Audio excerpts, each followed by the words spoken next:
ਅੱਜ ਅਸੀਂ ਇਸ ਰਿਪੋर्ट ਵਿੱਚ ਦੱਸਾਂਗੇ ਸਿੱਖਿਆ ਮਹਿਕਮੇ ਦੇ ਕਾਰਨਾਮੇ। ਕਿਹੜਾ ਅਧਿਕਾਰੀ ਹੈ ਜਿਹੜਾ ਸਰਕਾਰੀ ਖਰਚਿਆਂ ਨੂੰ ਅੰਨ੍ਹੇਵਾਹ ਉਡਾਉਂਦਾ ਰਿਹਾ ਪਰ ਕਿਸੇ ਨੇ ਪੁੱਛਿਆ ਤੱਕ ਨਹੀਂ। ਮੈਰੀਟੋਰੀਅਸ ਸੁਸਾਇਟੀ ਵਿੱਚ ਜਿਹੜੀ ਪੋਸਟ ਹੋਂਦ ਵਿੱਚ ਵੀ ਨਹੀਂ ਉਸ ਦੇ ਉੱਤੇ ਵੀ ਨਿਯੁਕਤੀ ਕਰ ਦਿੱਤੀ ਜਾਂਦੀ ਹੈ। ਸਿੱਖਿਆ ਮਹਿਕਮੇ ਦੇ ਵਿੱਚ ਗੈਰ ਕਾਨੂੰਨੀ ਭਰਤੀਆਂ ਕੀਤੀਆਂ ਜਾਂਦੀਆਂ ਨੇ ਪਰ ਪੁੱਛਿਆ ਤੱਕ ਨਹੀਂ ਜਾਂਦਾ। ਆਖਰਕਾਰ ਇਸ ਦੇ ਪਿੱਛੇ ਹੱਥ ਕਿਸ ਦਾ ਹੈ? समर न्यूज़ वेख रहे सारे दर्शकों का स्वागत। मैं हाँ संदीप लाधूका। दोस्तों अज असी एक अजिहा खुलासा करांगे जिस दे विच दसांगे कि एक अधिकारी जिस दा नाम है इंद्रपाल सिंह मल्होत्रा वो किवें GMO पनसप महकमे तो मैरीटोरीअस सोसाइटी दे विच एक पोस्ट दे उत्ते नियुक्त हुंदा है और नियुक्ति दे पिछे हथ किसदा है, ये सारी गल करांगे। और इल्ज़ाम ने जिहड़े वो गंभीर रूप विच लगे ने और किस वल्लों लगाए गए ने इस दी गल भी करांगे। और सब तो पहला दसांगे कि किस तरह ये सारियां नियुक्तियां हुईयां और मैरीटोरीअस सोसाइटी तक पहुँचदियां इंद्रपाल सिंह मल्होत्रा ने उस तो बाद अपने ही कुछ खासम खास बंदियां नूं सैट करवाउण दे लई खास करके पंजाब तो बाहरले सूबिਆਂ ਤੋਂ अधिकारियों नूं सैट किया गया। वो किस तरीके दे नाल किया गया ये सारी गल करांगे इस खास रिपोर्ट दे विच। सब तो पहला दसांगे इंद्रपाल सिंह मल्होत्रा कौन है। 2011-12 ਵਿੱਚ GMO पनसप ਦਾ ਅਧਿਕਾਰੀ ਨਿਯੁਕਤ ਕੀਤਾ ਜਾਂਦਾ ਹੈ, ਯਾਨੀ ਕਿ ਪੰਜਾਬ ਰਾਜ ਫੂਡ ਸਪਲਾਈਜ਼ ਕਾਰਪੋਰੇਸ਼ਨ ਲਿਮਟਿਡ ਦੇ ਅੰਦਰ GMO ਬਣਾਇਆ ਜਾਂਦਾ ਹੈ। ਉਸ ਤੋਂ ਬਾਅਦ 2017 ਵਿੱਚ OSD2 DGSE ਯਾਨੀ ਕਿ ਡਾਇਰੈਕਟਰ ਜਨਰਲ ਸਕੂਲ ਸਿੱਖਿਆ ਦੇ ਵਿੱਚ OSD ਦੇ ਵਜੋਂ ਨਿਯੁਕਤ ਕੀਤਾ ਜਾਂਦਾ ਹੈ ਔਰ ਮਲਹੋਤਰਾ ਦੀ ਤਨਖਾਹ 35,000 ਨਿਸ਼ਚਿਤ ਕੀਤੀ ਜਾਂਦੀ ਹੈ। ਇਸ ਤੋਂ ਬਾਅਦ ਗੱਲ ਕਰੀਏ ਤਾਂ ਇੱਕ ਨਿਯੁਕਤੀ ਪੱਤਰ DGSE ਦੇ ਵੱਲੋਂ ਕੱਢਿਆ ਜਾਂਦਾ ਹੈ ਜਿਸ ਦੇ ਵਿੱਚ 18/4/2018 ਦੇ ਵਿੱਚ ਸਹਾਇਕ project director meritorious school society ਦੇ ਵਿੱਚ ਮਲਹੋਤਰਾ ਦੀ ਨਿਯੁਕਤੀ ਹੁੰਦੀ ਹੈ ਔਰ ਤਨਖਾਹ 50,000 ਵਜਵੀਂ ਕਰ ਦਿੱਤੀ ਜਾਂਦੀ ਹੈ। ਇੰਦਰਪਾਲ ਸਿੰਘ ਮਲਹੋਤਰਾ ਦੀ ਜਿਹੜੀ ਨਿਯੁਕਤੀ ਕੀਤੀ ਗਈ ਹੈ APD ਦੀ ਪੋਸਟ ਤੇ ਉਹ 18/4/2018 ਨੂੰ ਨਿਯੁਕਤੀ ਹੋਈ ਪਰ ਅਜਿਹੀ ਪੋਸਟ ਹੋਂਦ ਵਿੱਚ ਹੀ ਨਹੀਂ ਹੈ। ਤੁਹਾਨੂੰ ਜਾਣ ਕੇ ਹੈਰਾਨੀ ਹੋਵੇਗੀ ਕਿ ਜਿਸ ਪੋਸਟ ਦੀ कोई होंद ही ना होवे उस दे उत्ते भी अधिकारी नियुक्त कर दिता जाए, पोस्ट क्रिएट की जाए तो उस दे उत्ते इतराज उठन लगे। हुण दसांगे कि उस पोस्ट दे उत्ते इतराज क्यों उठिया, नियुक्ति गैर कानूनी किवें है। सब तो पहला अखबार विच इश्तिहार ही नहीं दिता गया, दूजे नंबर ते बोर्ड ऑफ गवर्नेंस की मंजूरी ही नहीं ली गई तो APD की पोस्ट एग्जिस्ट ही नहीं करती। इस गैर कानूनी नियुक्ति ते एक शर्त लागू हुंदी है जो पूरी नहीं की गई। जेकर इस तरह की कोई पोस्ट तैयार करनी भी पवे नवे तौर के उत्ते तां BOC की मंजूरी ली जाती है, यानी कि बोर्ड ऑफ गवर्नेंस जेकर मंजूरी दिंदा है फिर ही पोस्ट तैयार की जाती है पर मंजूरी लैनी जरूरी नहीं समझी गई और नियुक्ति कर दी जाती है। इंद्रपाल सिंह मल्होत्रा की उम्र है जिहड़ी वो पैन कार्ड के मुताबक ये भी दसी जाती है कि 1/4/1954 जिहड़ी कि 65 साल पूरी हो चुकी है। इस करके भी ये गैर कानूनी नियुक्ति है क्योंकि पंजाब सरकार का जिहड़ा रूल है उम्र जदों 65 साल पूरी हुंदी है तो उदों भी जेकर किसी खास किस्म के योगदान नूं देखदिआं होइआं किसी की नियुक्ति करनी पवे तो उसनूं ध्यान विच रखण लई कैबिनेट तक जाना पैंदा है। पंजाब सरकार का नियम की कहंदा 2018 च उम्र 65 साल पूरी हो चुकी है इंद्रपाल सिंह मल्होत्रा की। इस करके किसी नियुक्ति लई 65 साल तो उपर उम्र लई फाइनांस डिपार्टमेंट को केस भेजा जाता है, फिर कैबिनेट तो मंजूरी लैनी पैंदी है, फिर जाके ये नियुक्ति सही साबित हुंदी है पर इस तरह नहीं किया गया। इंद्रपाल सिंह मल्होत्रा ने जदों तो कुर्सी संभाली APD की पोस्ट मैरीटोरीअस स्कूल दे विच तो उस तो बाद सहूलतां भी जिहड़ियां नजायज़ तौर ते लईआं गईआं। सहूलतां गैर कानूनी किवें ने ये भी दसदे आ क्योंकि पहले दिन तो लैके जदों नियुक्ति हुई तो उस तो लैके अक्तूबर 2021 तक अंबैसडर कार वरती जा रही है और वो अंबैसडर कार सिर्फ सरकारी कामां लई नहीं हालांकि निजी कामां लई भी इंद्रपाल सिंह मल्होत्रा भी कार वरतदे ने और उसके परिवारक मैंबरां नूं छड्डिया तक जांदा है। उन्हां दे दुपहर दे खाणे भी उसे गड्डी दे विच आउंदे ने।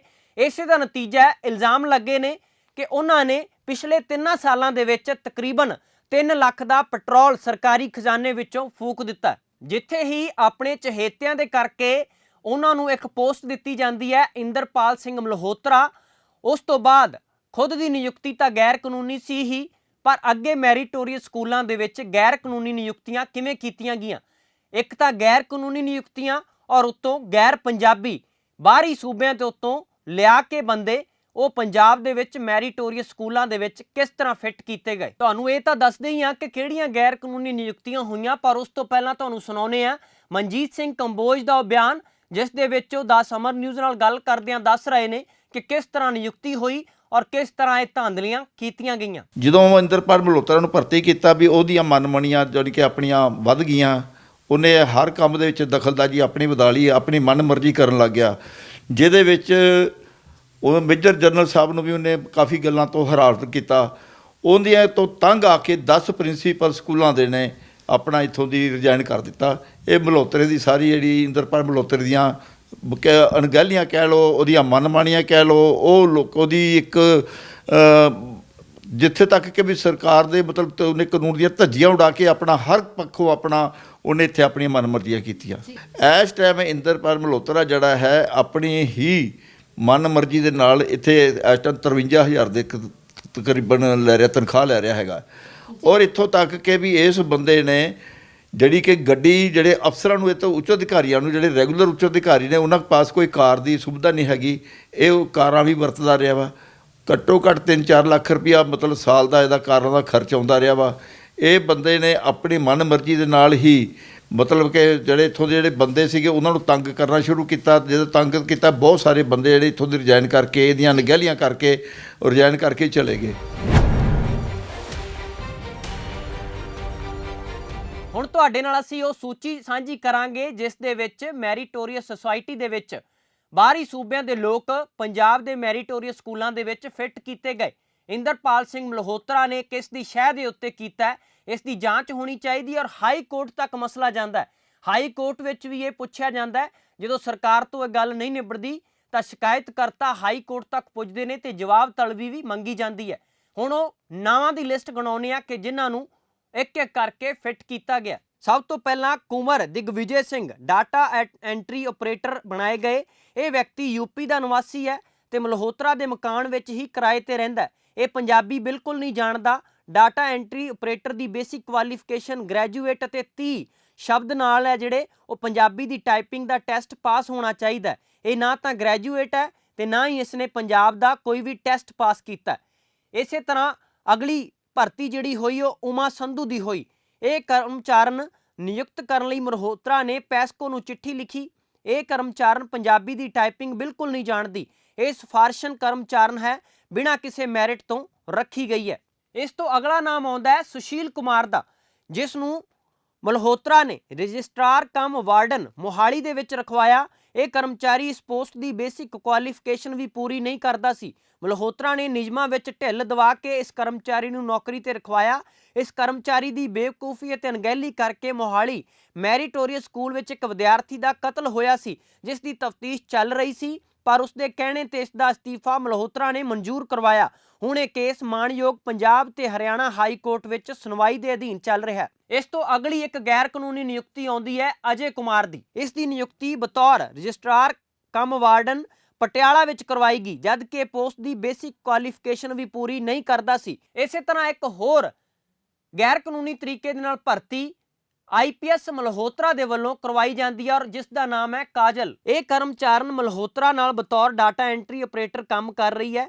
ਹੁਣ ਮਲਹੋਤਰਾ ਨੇ ਅਧਿਕਾਰੀਆਂ ਤੋਂ PA ਦੀ ਖਾਲੀ ਪੋਸਟ ਭਰਨ ਦੀ ਮਨਜ਼ੂਰੀ ਲੈ ਕੇ ਇਸ ਨੂੰ ਬਤੌਰ PA ਤੱਕ ਤਰੱਕੀ ਕਰਵਾ ਦਿੱਤੀ ਹੈ, ਜਦ ਕਿ ਕਰਮਚਾਰਨ PA ਦੀ ਬੇਸਿਕ ਕੁਆਲੀਫਿਕੇਸ਼ਨ ਵੀ ਪੂਰੀ ਨਹੀਂ ਕਰਦੀ। ਅਸੀਂ ਇਹ ਸਾਰੀ ਤੁਹਾਨੂੰ ਡਿਟੇਲ ਦੇ ਵਿੱਚ ਜਾਣਕਾਰੀ ਦਿੱਤੀ ਹੈ ਕਿ ਕਿਸ ਤਰ੍ਹਾਂ ਸਿੱਖਿਆ ਮਹਿਕਮੇ ਦੇ ਵਿੱਚ ਕਾਰਨਾਮੇ ਹੋ ਰਹੇ ਨੇ, ਪਰ ਕਿਸੇ ਵੱਲੋਂ ਪੁੱਛਿਆ ਤੱਕ ਨਹੀਂ ਜਾ ਰਿਹਾ ਆਖਰਕਾਰ ਸਾਰ ਕੌਣ ਲਵੇਗਾ, ਕਿਉਂਕਿ ਇਸ ਤਰ੍ਹਾਂ ਦੀਆਂ ਧਾਂਦਲੀਆਂ ਦੇ ਨਾਲ ਬੇਰੁਜ਼ਗਾਰਾਂ ਦੇ ਮਨ ਦੇ ਉੱਤੇ ਜ਼ਰੂਰ ਸੱਟ ਵੱਜਦੀ ਹੈ, ਜਿਹੜੇ ਨੌਕਰੀ ਲੈਣ ਦੇ ਲਈ ਥਾਂ-ਥਾਂ ਠੋਕਰਾਂ ਖਾਂਦੇ ਨੇ ਪਰ ਨੌਕਰੀ ਨਹੀਂ ਮਿਲ ਰਹੀ ਪੰਜਾਬ ਦੇ ਅੰਦਰ। ਪਰ ਦੂਜੇ ਪਾਸੇ ਆਪਣੇ ਚਹੇਤਿਆਂ ਨੂੰ ਕਿਸ ਤਰ੍ਹਾਂ ਤਰੱਕੀਆਂ ਦਿੱਤੀਆਂ ਜਾਂਦੀਆਂ ਨੇ ਔਰ ਬਾਹਰੀ ਸੂਬਿਆਂ ਤੋਂ ਕਿਸ ਤਰ੍ਹਾਂ ਮੁਲਾਜ਼ਮ ਫਿੱਟ ਕੀਤੇ ਜਾ ਰਹੇ ਨੇ। ਹਾਲਾਂਕਿ ਪ੍ਰਬੰਧ ਸਾਰਿਆਂ ਲਈ ਰੁਜ਼ਗਾਰ ਦਾ ਹੋਣਾ ਚਾਹੀਦਾ ਹੈ, ਪਰ ਇਸ ਤਰ੍ਹਾਂ ਨਹੀਂ ਹੋ ਰਿਹਾ। ਤਾਂ ਮਨਜੀਤ ਸਿੰਘ ਕੰਬੋਜ ਵਿਸਥਾਰ ਨਾਲ ਹੋਰ ਕੀ ਕਹਿ ਰਹੇ ਨੇ, ਜਿਹੜੇ ਸ਼ਿਕਾਇਤਕਰਤਾ ਵੀ ਨੇ ਇਸ ਮਾਮਲੇ ਦੇ, ਉਹ ਵੀ ਸੁਣਾਉਂਦੇ ਆ। ਉਹ ਇੱਕ ਮੇਨ ਸੀਗਾ ਜੀ, ਇਹਨਾਂ ਨੂੰ ਪਹਿਲਾਂ ਤਾਂ ਚਾਹੀਦਾ ਸੀ ਵੀ ਅਖਬਾਰ ਦੇ ਵਿੱਚ ਐਡਵਰਟਾਈਜ਼ਮੈਂਟ ਦੇਣੀ ਜੀ। ਉਸ ਤੋਂ ਬਾਅਦ ਲੋਕੀ ਯਾਨੀ ਕਿ ਅਪਲਾਈ ਕਰਦੇ, ਕੁਆਲੀਫਿਕੇਸ਼ਨ ਦੇਖਣੀ ਪੈਂਦੀ ਸੀਗੀ, ਉਹਨੂੰ ਫਿਰ ਮੈਰਿਟ ਦੇ ਆਧਾਰ ਦੇ ਉੱਤੇ ਰੱਖਣਾ ਸੀਗਾ। ਜਦ ਕਿ ਨਾ ਇਹਨਾਂ ਨੇ ਕਿਸੇ ਅਖਬਾਰ ਦੇ ਵਿੱਚ ਕੋਈ ਮਤਲਬ ਕਿ ਐਡਵਰਟਾਈਜ਼ਮੈਂਟ ਦਿੱਤੀ ਹੈ, ਨਾ ਇਹਨਾਂ ਨੇ ਮਤਲਬ ਕਿ ਕੋਈ ਬੱਚਿਆਂ ਨੂੰ ਮਤਲਬ ਕਿ ਕੋਈ ਕੈਂਡੀਡੇਟ ਨੂੰ ਆਪਣਾ ਸੱਦਾ ਪੱਤਾ ਦਿੱਤਾ ਹੈ, ਨਾ ਉਹਨਾਂ ਦੀ ਕੋਈ ਇੰਟਰਵਿਊ ਲਿੱਤੀ ਗਈ ਹੈ। ਜਿਹੜੇ ਵੀ ਬੰਦੇ ਜਿਹੜੇ ਰੱਖੇ ਗਏ ਨੇ ਉਹ ਬਿਨਾਂ ਅਨਕੁਆਲੀਫਾਈਡ ਬੰਦੇ ਰੱਖੇ ਗਏ ਨੇ, ਜਿਹਦੇ ਕਰਕੇ ਵੀ ਇੱਥੇ ਬਹੁਤ ਜ਼ਿਆਦਾ ਮਤਲਬ ਕਿ ਧਾਂਦਲੀਆਂ ਹੋਈਆਂ ਨੇ। ਜਿਨ੍ਹਾਂ ਧਾਂਦਲੀਆਂ ਦੇ ਸੰਬੰਧ ਦੇ ਵਿੱਚ ਮੈਂ ਮਤਲਬ ਕਿ ਚੀਫ ਮਿਨਿਸਟਰ ਪੰਜਾਬ ਨੂੰ, ਮੁੱਖ ਮੰਤਰੀ ਪੰਜਾਬ ਨੂੰ, ਚੀਫ ਸੈਕਟਰੀ ਪੰਜਾਬ ਨੂੰ, ਸੈਕਟਰੀ ਐਜੂਕੇਸ਼ਨ ਪੰਜਾਬ ਨੂੰ, ਇੱਥੋਂ ਤੱਕ ਕਿ ਡਾਇਰੈਕਟਰ ਵਿਜੀਲੈਂਸ ਨੂੰ ਵੀ ਇਹਦੇ ਖਿਲਾਫ ਚਿੱਠੀਆਂ ਲਿਖੀਆਂ ਨੇ ਵੀ ਇਹ ਬੰਦਾ ਮਤਲਬ ਲਗਾਤਾਰ ਇੰਦਰਪਾਲ ਮਲਹੋਤਰਾ ਜਿਹੜਾ ਹੈ ਆਪਣੀ ਮਨਮਰਜ਼ੀ ਦੇ ਨਾਲ ਬੰਦੇ ਭਰਤੀ ਕਰ ਰਿਹਾ ਹੈ ਔਰ ਬਿਨਾਂ ਕੁਆਲੀਫਿਕੇਸ਼ਨ ਤੋਂ। ਔਰ ਬਹੁਤ ਸਾਰੇ ਜਿਹੜੇ ਇਹਨੇ ਬੰਦੇ ਜਿਹੜੇ ਰੱਖੇ ਨੇ ਉਹਨਾਂ ਦਾ ਮਤਲਬ ਕਿ ਤਨਖਾਹਾਂ ਨਜਾਇਜ਼ ਲੈ ਰਹੇ ਨੇ।